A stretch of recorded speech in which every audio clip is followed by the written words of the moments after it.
चलिए, जय हिंद स्टूडेंट। ये आपकी एडीओ की क्लास है जो कि आपको दी जा रही है। आज हम बात करेंगे क्लास 3 डे 3 पे। ये आजीविका मिशन पे रहेगा। कुछ दिन से क्लासेस रुक गई थी, कुछ पर्सनल काम थे। अब आपको रेगुलर क्लासेस दी जाएगी। हम कोशिश करेंगे कि डेली आपको 9 बजे, 9:30 बजे, 10 बजे ये क्लासेस आपको यूट्यूब पे दे सके, ताकि आप इससे भी तैयारी कर सके। बच्चों, अगर नए हैं सब्सक्राइब कर लेना, ताकि आपको और भी बेनिफिट यहाँ से भी मिल पाए। ठीक है, चालू करते क्लास को। और बता दूं आपको, ये बहुत अच्छी क्लासेस है। इस क्लासेस के माध्यम से आप तैयारी को चालू रखिए। वीडियो आना नहीं आना, बहुत डिबेट चलता है चीजों को लेके, पर अगर हम पढ़ाई करते रहेंगे रेगुलरली, जब भी आएगा तो हम तैयार रहेंगे बच्चों। ठीक है, देखेंगे पहले सवाल को। ग्रामीण भारत में सबसे अधिक ऋण प्रदान किया जाता है। देखिए, इस प्रकार के सवाल एग्जाम में पूछे जाते हैं ना। अगर आप तैयारी कर रहे हैं, आजीविका मिशन इसलिए लेके चल रहे हैं हम लोग, ऐसे सवाल एग्जाम में आते ही आते हैं। और बाद में आप लोग कमेंट बॉक्स में अपना कमेंट दे सकते हो बच्चों। इसका सही आंसर देखिए, यहाँ पे सवाल दिया हुआ है कि ग्रामीण, हाँ, सहकारिता बैंक है ना। देखो क्वेश्चन क्या था, ग्रामीण भारत में सबसे अधिक ऋण प्रदान किया जाता है किसके द्वारा। इस चीज को पॉइंट आउट कर रहा हूं मैं आपको। भारत में सबसे अधिक, ग्रामीण भारत में सबसे अधिक ऋण प्रदान किया जाता है किसके द्वारा, कौन से बैंक द्वारा। मैक्सिमम बच्चे इसको टिक कर देते, जो कि रॉन्ग है। ये होता है, अगर आप समझना चाहेंगे, ये होता है आपका क्या, सहकारिता बैंक। सहकारिता बैंक, जिसे सहकारिता का एग्जाम हुआ था ना, सहकारिता बैंकों के द्वारा ग्रामीण को बहुत सारे ऋण प्रदान किए जाते हैं। उसमें बहुत सारी समितियां बनाई जाती है, प्राथमिक समिति, द्वितीयक समिति। इन समितियों के माध्यम से ही ग्रामीणों को ऋण दिया जाता है। अगर आप समझना चाहे सहकारिता बैंकों के प्रकार, देखिए 2 प्रकार के आपको दिखेंगे, एक शहरी और एक ग्रामीण। देखिए, शहरी समिति मतलब अर्बन कोऑपरेटिव बैंक, या मुख्य रूप से शहरी क्षेत्रों में छोटे व्यवसाय और मजदूरों और अन्य व्यक्ति को सेवा प्रदान करता है। सेवा प्रदान करना मतलब ये आपको ऋण देगा, डेब्ट देगा। और ग्रामीण सहकारी बैंक, रूरल कोऑपरेटिव बैंक, यह बैंक का मुख्य काम होता है कि ग्रामीण क्षेत्र के किसान और कृषि कार्यकर्ता और छोटे उद्योग को ऋण और अन्य वित्तीय सेवा उपलब्ध कराना। ये सहकारिता बैंक का कार्य करते हैं बच्चों, है ना। अब देखिए, आजकल का जो पेपर हो रहा है ना, वो सवाल एकदम वन लाइनर क्वेश्चन नहीं आती, इसलिए हल्का सा आपको डीपली नॉलेज लेना पड़ेगा, तभी आप जाके इसको आगे अटेम्प्ट कर पाओगे, है ना। खादी एवं ग्राम उद्योग किस मंत्रालय के अधीन है? अच्छा क्वेश्चन है, किस मंत्रालय के? खादी। देखिए, खादी की अगर सबसे पहले प्रचलन देखा जाए तो सबसे पहले महात्मा गांधी जी कहा था, स्वराज आंदोलन के समय खादी वस्त्रों का उपयोग करें। ठीक है, इसमें अब इस सवाल को पहले समझेंगे, उसके बाद आंसर टिक करेंगे। खादी एवं ग्राम उद्योग किस मंत्रालय के अधीन आता है? ये कौन सा मंत्रालय इसको आपके चलाते हैं भारत में? अच्छे सवाल है। अब ये कौन सा मंत्रालय हो सकता है, इसको समझना पड़ेगा आपको। सही आंसर है सूक्ष्म लघु मध्यम उद्यम मंत्रालय। देखिए, याद रखना, उद्योग को चलाना है तो उद्यम मंत्रालय द्वारा ही चलेगा। तो आपको अलग अलग प्रकार के उद्यमी, है ना, उद्यमी समझते हो ना, उद्यमी चीजों को देंगे। मैं समझाता हूं उसको आगे और क्लियर करता हूं आप लोगों के लिए। देखो, यहां पे सबसे पहले याद रखना, महात्मा गांधी जी ने खादी, जो अपने हाथ से बुने खादी वस्त्रों को धारण किया, धोती में थे वो, है ना। और उन्होंने कहा भी कि भारत के स्वतंत्रता के लिए भारत को आत्मनिर्भर बनना बहुत जरूरी है। अब इसका मेन उद्देश्य क्या था? अगर ये खादी की बात कर रहे हैं, है ना, इनका मेन उद्देश्य अगर आप समझेंगे, और यही आपके एग्जाम का सवाल है स्टूडेंट, तो बच्चा तैयारी कर रहा है ना, पूछता सवाल क्या बनता है, अगर कूट वाले सवाल बनेंगे ना, यही पूछा जाएगा उसका मेन उद्देश्य। खादी ग्रामोद्योग को लाने का मेन उद्देश्य था हमारे स्वराज्य, हमारे भारत की चीजों को बढ़ावा देना। आजकल हम विदेशी सामान ज्यादा पहनते हैं, ज्यादा इस्तेमाल करते हैं, चाहे घड़ी हो, कपड़े हो, पर हम अपने कल्चर भूल गए हैं, है ना, पोशाक भूल गए हैं, है ना। इसके लिए इनका मुख्य उद्देश्य था रोजगार का सृजन। अगर इंडिया में ही इन सब चीजों पे ध्यान दिया जाएगा तो जाहिर सी बात है रोजगार में वृद्धि होगी। अगर स्थानीय संसाधनों का उपयोग, भाई जहां से बात है, गांव में उपलब्ध कच्चे माल का उपयोग किया जाएगा। अगर आप रेशम की साड़ी पहनते हैं तो रेशम के कीड़ों का पालन किया जाएगा, जिससे भी रोजगार प्राप्त होता है। स्वदेशी उत्पादकों को बढ़ावा देना। मैं बोला ना भाई, खादी वस्त्र क्या है, इंडियन कल्चर हुआ ना, उसको बढ़ावा देना। खादी ग्रामोद्योग का संचालन उद्यम मंत्रालय करता है, उद्योग मंत्रालय करता है, जो देखता है कि भारत में ये सारी चीजें अच्छे से हो। ठीक है, ये बात समझना बच्चों। और तैयारी हम कर रहे हैं, ऐसे टॉपिक्स को बिल्कुल उद्देश्य के हर पॉइंट को समझ के चलना है, कोई बच्चा भी भूलेगा नहीं। ये क्वेश्चन भी बहुत अच्छा है कि इस राज्य में निम्न में से कौन सा पशु उत्पादन को प्रमुख पशु उत्पादन के रूप में वर्गीकृत किया गया। पहले सवाल समझेंगे, छत्तीसगढ़ राज्य में कौन से पशु उत्पादन को प्रमुख पशु उत्पादन के रूप में वर्गीकृत किया गया है। आपको देखिए, प्रमुख पशु उत्पादन कौन सा है। आजीविका का चैप्टर समझ लीजिए, टोटल पूरा एग्रीकल्चर बेस रहेगा, उद्योग बेस रहेगा, बैंक बेस रहेगा, सवाल यहीं से आएंगे, और डाइट बेस रहेगा।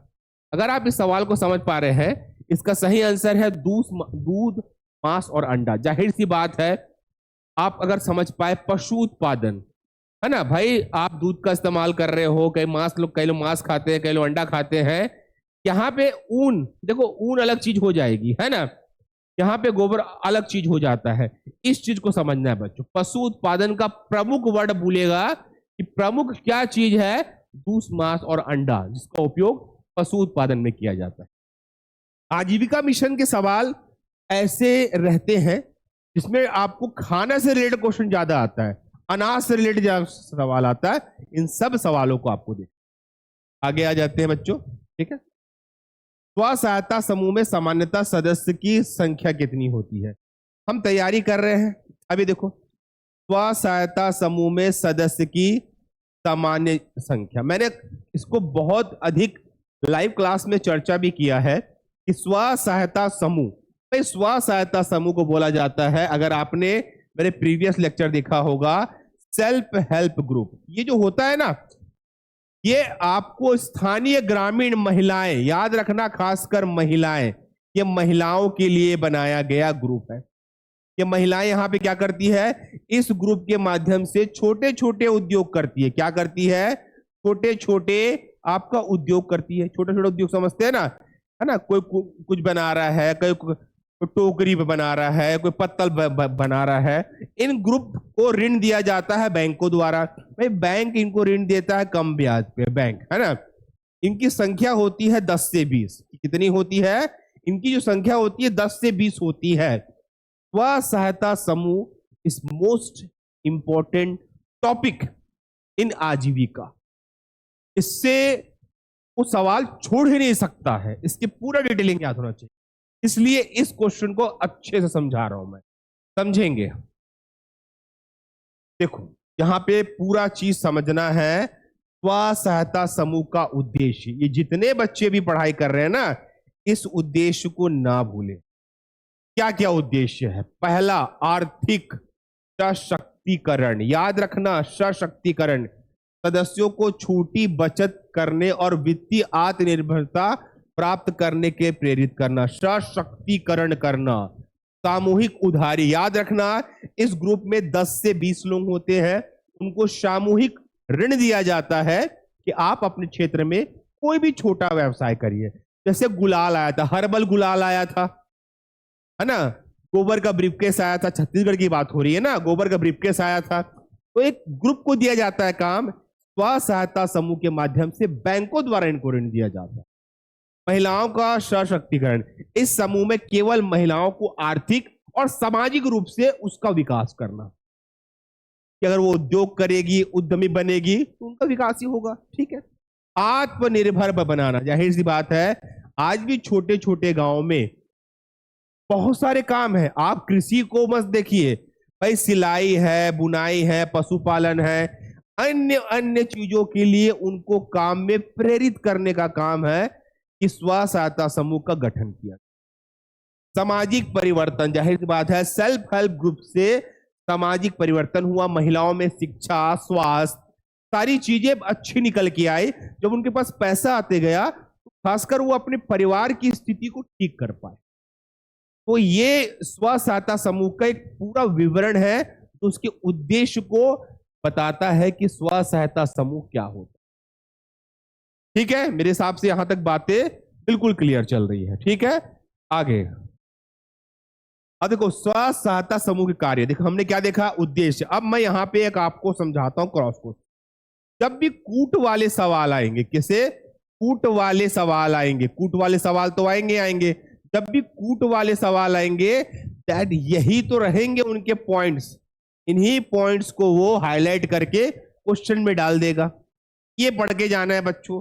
ये तो उद्देश्य हो गया क्यों बनाया गया स्व सहायता समूह। अब देखेंगे एक्चुअल में बनाने के बाद उसका मेन कार्य क्या है, स्व सहायता समूह का मुख्य कार्य क्या है, वो हम जानेंगे क्या है करके। देखो सदस्य आमतौर पे 10 से 20 होते हैं। डेटाबेस सवाल है, ध्यान में रखना, आमतौर पे 10 से 20 होते हैं और सामूहिक रूप से बचत करते हैं।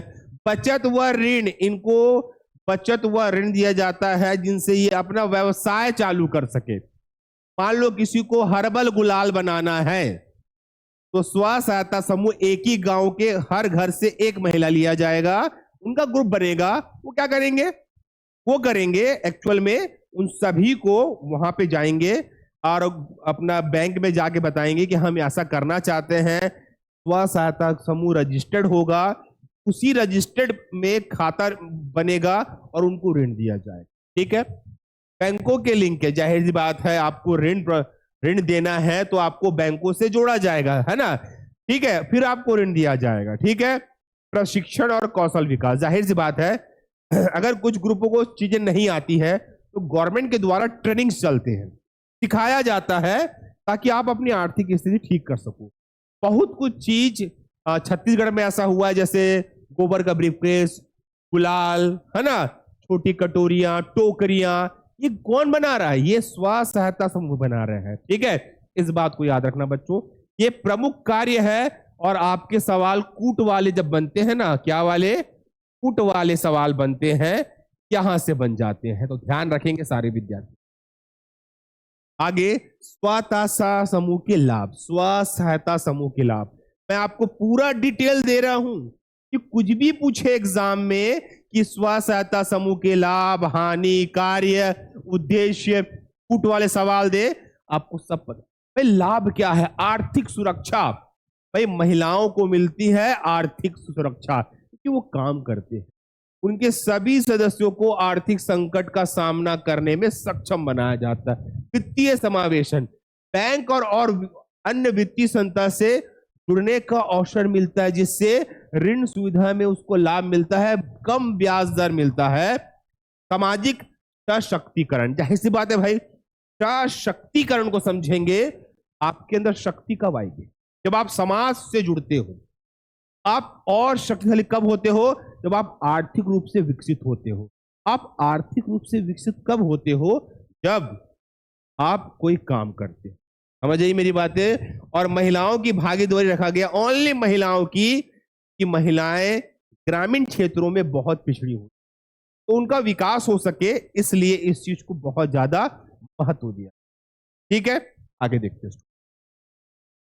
चलो, निम्नलिखित में कौन सा भारत के ग्रामीण बाजार की विशेषता नहीं है। देखिए भारत एक बहुत बड़ा बाजार है, क्या है, बहुत बड़ा बाजार है। अब भारत के ग्रामीण बाजार की विशेषता नहीं है।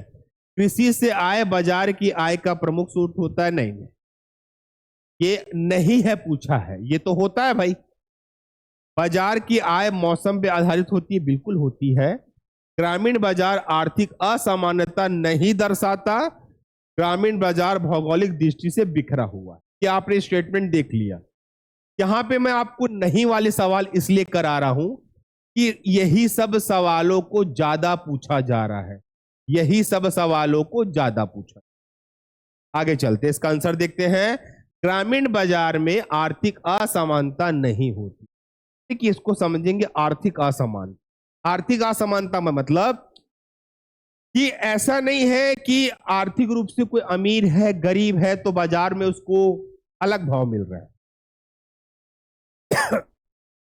और आप इसको ऐसे समझ सकते हैं कि चीजों का भाव आर्थिक असमानता पे नहीं है, कोई अमीर है, गरीब है, बाजार बाजार है, ग्रामीण बाजार में सबको समान रूप से वितरण प्रणाली का नियम को समझ आ रही बात? ठीक है, आगे। राष्ट्रीय ग्रामीण आजीविका अभियान निम्नलिखित में से किस वर्ष प्रारंभ हुआ? बहुत देखिए, ये तो मैं अभी से बोल देता हूं, जो बच्चे पढ़ाई कर रहे हैं इसको पूरा पढ़ना है, इसको और डिटेल में लेके आऊंगा मैं कि पूरा पढ़ेंगे बच्चों, पूरा। अब देखिए, डेट वाले सवाल है, तब बिल्कुल आप लोगों को नॉलेज होना चाहिए। अगर आप देखेंगे 2011, आप याद रखेंगे जब भारत ने वर्ल्ड कप जीता, जब भारत ने वर्ल्ड कप जीता तब की स्थिति है ये, 2011 है ना। 2011 में राष्ट्रीय ग्रामीण आजीविका अभियान मोस्ट इंपॉर्टेंट सवाल है, इसलिए है इससे सवाल बनेंगे बच्चे, मोस्ट इंपॉर्टेंट। समझाता हूं कि कैसे। राष्ट्रीय ग्रामीण आजीविका अभियान, फोकस करना इस पूरे पीडीएफ पे, national rural livelihood mission NRLM, पूरा पढ़ेंगे NRLM के बारे में, क्योंकि ये आपके 50 बार रिपीट होने वाले सवाल है और ये आ जाएंगे तो बनना चाहिए स्टूडेंट। ठीक है, समझाता हूं इसको मैं। ये है क्या? भारत सरकार की एक प्रमुख योजना है जिसका उद्देश्य ग्रामीण क्षेत्र में, ध्यान रखना, उद्देश्य ग्रामीण क्षेत्र में गरीबी को कम करना और आर्थिक रूप से कमजोर वर्ग के लोगों को स्वावलंबी बनाना। इसलिए 2011 में इसे लॉन्च किया गया। इसे दीनदयाल अंत्योदय योजना के नाम से भी जानते थे, बाद में नाम चेंज होके राष्ट्रीय ग्रामीण आजीविका मिशन से जाना जाता है, NRLM से। इस योजना का मुख्य फोकस गरीब ग्रामीण परिवारों को आत्मनिर्भर बनाना और रोजगार के अवसर बढ़ाना और उनकी आय में वृद्धि करना। पूरा ये एक एक पॉइंट, जबकि याद रखिए ये गरीबों के लिए ही योजना थी। अब आप इसको ऐसे रटिए मत, आप सोचिए एक गरीब व्यक्ति को मैं क्या करूं? सबसे पहले उसको रोजगार दूं, मनरेगा के तहत, ये इसमें सब आ जाएगा, मनरेगा के तहत स्व सहायता समूह सब आ जाएगा। उससे वो क्या होगा? आत्मनिर्भर होगा। जब इंसान आत्मनिर्भर होता है तो जाहिर सी बात है उसका विकास होता है, शिक्षा का विकास होता है, उसका आर्थिक विकास होता है। इस योजना को लाया गया था 2011 में, गरीबों के लिए लाया गया था। इस बात को याद रखना, ये बहुत बड़ी बात है। इसका मुख्य उद्देश्य गरीबी उन्मूलन, ग्रामीण गरीबों का आर्थिक सशक्तिकरण करना। वही मैं जो समझा रहा हूं कि विशेषकर बीपीएल कार्ड के नीचे जो लोग हैं, वो जो अत्यंत गरीबी में आते हैं, एक्चुअल में उनको ही ऊपर लाना है, मुख्य धारा में शामिल करना है।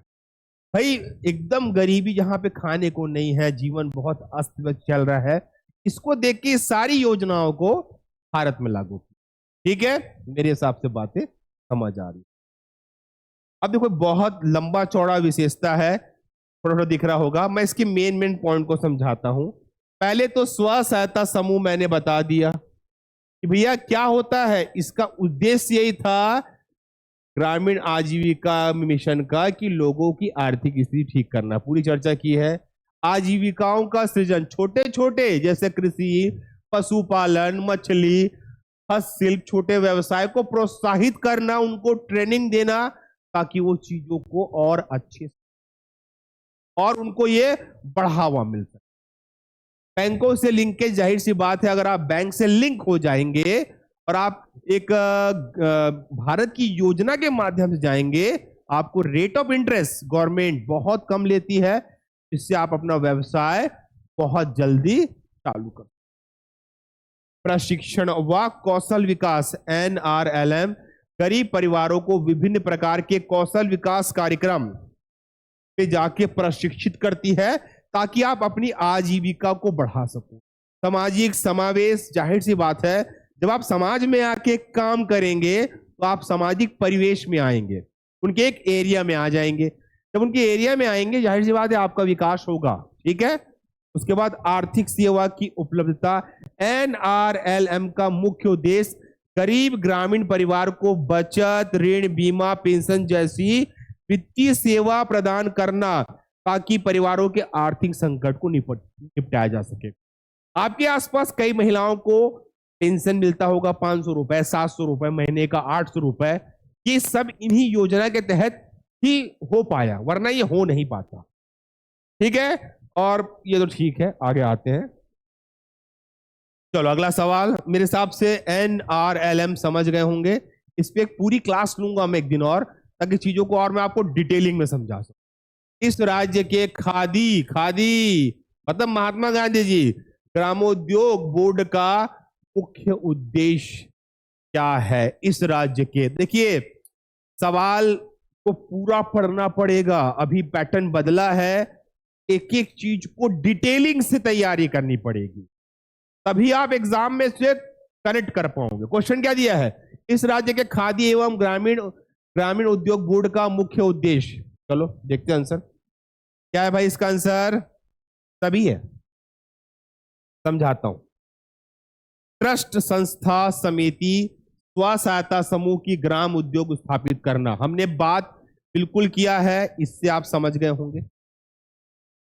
तकनीकी प्रशिक्षण द्वारा ग्रामोद्योग स्थापित करने हेतु प्रोत्साहित करना, बिल्कुल बिल्कुल आप प्रशिक्षण देंगे, चाहे वो स्व सहायता समूह हो, मनरेगा हो, चाहे वो कुटीर उद्योग हो, छोटे व्यवसाय हो, पशुपालन हो, मछली पालन हो, कृषि हो, एग्रीकल्चर हो, कोई भी फार्मिंग हो, ये प्रशिक्षण की जरूरत लगती है। ठीक है, खादी एवं ग्रामोद्योग के उत्पाद के विक्रय एवं वितरण व्यवस्था करना। जाहिर सी बात है, अगर आप सामान बना रहे हो तो आपने हॉट बाजार का नाम सुना होगा, इसके माध्यम से ही आप वितरित कर सकते हो। ठीक है, ये सारे सवाल बहुत तगड़े हैं, याद रखना। अगले क्वेश्चन में आएंगे। क्वेश्चन दिया है कि भारत में बैंक प्रणाली के संबंध में निम्नलिखित में से कौन सा कथन गलत है? देखिए, आप जिस दौर पे पढ़ाई कर रहे हैं व्यापम की, आप जिस दौर पे पढ़ाई कर रहे हैं, ये दौर है 2024। आजकल सवालों को कथन के माध्यम से ज्यादा पूछा जाता है। आपने अभी हाल ही में बहुत सारे एग्जाम दिए होंगे, पढ़न दिया होगा, समझ गए होंगे। अब ये सारे कथन तब बना पाएंगे जब आप इसकी स्टेटमेंट जानते होंगे। आंसर है, यहां पे समझना क्वेश्चन को, कि भारत में बैंकिंग प्रणाली कथन गलत है, गलत। अब यहां पे बोला है गलत है, क्या है? गलत है बोला है ना, गलत है। 2 मिनट ना। अब यहां पे क्वेश्चन में आंसर समझते हैं हम लोग। क्या? भारत के समस्त बैंक RBI द्वारा नियंत्रित होते हैं। जो ओके है उसको राइट करेंगे, ये कथन तो सही है, गलत चाहिए। सहकारी बैंक सहकारी समिति की अधिनियम 1965 से नियंत्रित होते हैं, ये कथन भी सही है। समस्त बैंक का सबसे बड़ा शेयर धारक राज्य शासन होता है, ऐसा कहीं नहीं है। भारत के अधिकांश बैंक राष्ट्रीयकृत है, बिल्कुल है। ठीक है, तो आपको जब आप तैयारी कर रहे हो तो ऐसे कथन वाले सवालों को अच्छे से करके चलेंगे, ताकि एग्जामिनर जब आपको सवाल दे आप इसको अच्छे से बना सको और अच्छे से कर सको। ठीक है, आगे। भारत में किस प्रकार के स्व सहायता समूह है? Self help group. अब ये ट्रिकी क्वेश्चन है। ये महिला नेतृत्व में महिला है, महिला नेतृत्व में पुरुष है, पुरुष नेतृत्व में महिला है, पुरुष नेतृत्व में पुरुष है। जाहिर सी बात है, हमने चर्चा कर लिया कि कहीं भी फेल हुआ आप उसको काट दो, सिर्फ ओनली फॉर महिला है। क्या है? ओनली फॉर महिला है। चलो यहां तक आए हो तो एक बार डिटेलिंग और ले लेते हैं। 10 से 20 लोग होते हैं, क्या करते हैं? छोटे उद्योग, कुटीर उद्योग करते हैं। ये लोग क्या करते हैं? कुटीर उद्योग करते हैं। ठीक है, मेरे हिसाब से बातें आप लोगों को क्लियर हो गई होगी बच्चों। ठीक है, तो ये इस प्रकार के सवाल भी आएंगे, आपसे बनना चाहिए। मेरे हिसाब से यहां तक क्लियर है। ग्रामीण आजीविका के अवसर पर सीधा संबंध निम्नलिखित में से किससे? बहुत अच्छा सवाल है, क्वेश्चन को पहले समझते हैं भाई। ग्रामीण आजीविका के अवसर का सीधा संबंध निम्नलिखित में से किससे है? किससे है? किससे होगा? अगर आप समझना चाहो किससे होगा, उपरोक्त सभी से है भैया। कैसे मतलब? विकास योजनाओं का प्रभावी, ऋण सुविधा का विस्तार, बाजार सुविधा, सब कुछ मिलता है आजीविका मिशन में। हमने NRLM को समझा है ना, ये सब कुछ दिया जाता है। ग्रामीण आजीविका के अवसर का सीधा संबंध किसी को अवसर दिया जाएगा, उसका सीधा संबंध किससे है? इन सब चीज है। विकास योजना मिलेगी आपको, ऋण सुविधा का विस्तार दिया जाएगा आपको, और बाजार सुविधा। मेरे हिसाब से देखिए, अगर आप पढ़ाई कर रहे हैं तो इतना डिटेलिंग वाली क्लास आप जरूर देखें। नंबर ऑफ क्वेश्चन 40 क्वेश्चन कर लिए, 50 क्वेश्चन कर लिए, पर डिटेलिंग नहीं करेंगे। अब जो व्यापम का पैटर्न है वो आपको फंसा देगा बच्चों। आपको डिटेलिंग करने आना चाहिए और अच्छे से आना चाहिए। इस प्रकार से मैंने क्लियर किया है, आपको वैसे क्लियर करना पड़ेगा। और देखिए, तैयारी तो आप लोग कर रहे हैं, मुझसे पढ़ना चाहते हैं, ये सारी कोर्सेस हमारी चल रही है, आप कनेक्ट कर सकते हो। ठीक है, ये कोर्स है हमारा, ये कोर्स है हमारा, ये 3 टॉपिक का है, ये फुल कोर्स है हमारा, रिकॉर्डेड बैच है, आप कर सकते हैं। पर आपको ये डिटेलिंग आपको आनी चाहिए, ये डिटेलिंग आपको देखनी पड़ेगी, तभी आप एग्जाम क्रैक कर पाओगे, वरना बैठे रह जाओ। ठीक है, तो ये आज के सेशन हो गया, कल का सेशन भी आएगा, परसों का भी आएगा। रेगुलर कॉपी मेंटेन करके तैयारी करें स्टूडेंट, क्योंकि एग्जाम में अब हलवा पेपर नहीं आएगा, एक डिटेलिंग बेस्ड पेपर आएगा। आज की वीडियो यही समाप्त करते हैं। क्लास अच्छा लगा होगा, सब्सक्राइब करके चले जाना, ताकि अगली क्लास आपको जल्दी मिले। ओके बाय, धन्यवाद स्टूडेंट। और वीडियो को लाइक करके शेयर कर देना दोस्तों में अपने। ठीक है, चलो धन्यवाद।